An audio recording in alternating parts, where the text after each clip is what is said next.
Dear friends, colleagues, ladies and gentlemen, a very good morning, afternoon, and evening to all of you. Today, over half of the world's population and more than 1 billion children now live in cities and towns. Increasingly, more children are growing up in urban areas, and it is estimated that by 2030, 6 out of every 10 people living in cities will be under the age of 18. Many children enjoy the advantages of urban life, such as access to educational, medical, and recreational facilities.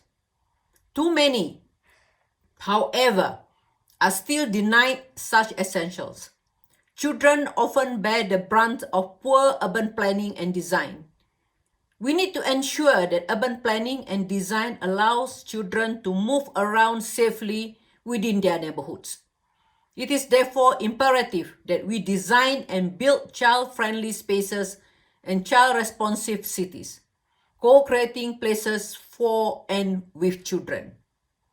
In principle, the things that children prioritize in cities are fundamentally the same as everyone else.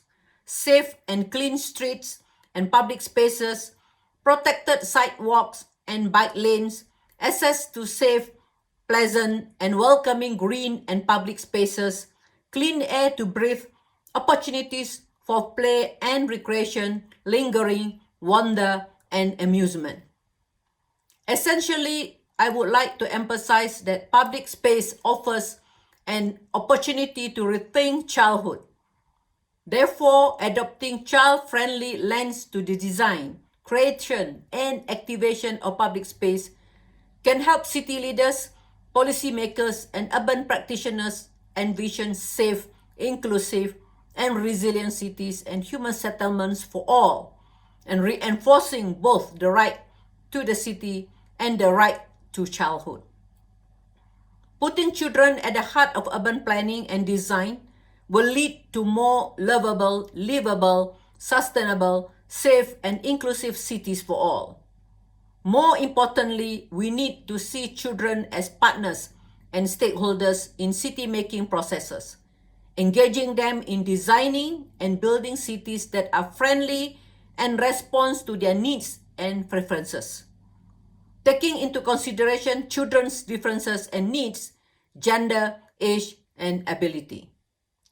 The 2030 Agenda for Sustainable Development makes an explicit call on SDG 3 to ensure healthy life and promoting well-being for all at all ages, as well as on SDG 11 to make cities and human settlements inclusive, safe, resilient, and sustainable.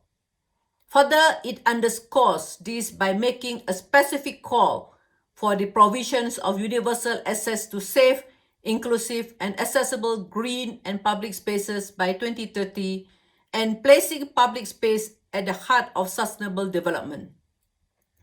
In the spirit of the new urban agenda and keeping to the commitment to leaving no one and no place behind, this will require investment in public space and take an integrated and transdisciplinary approach by working in partnership with a range of stakeholders and especially children to ensure inclusive, safe, and accessible public spaces for all.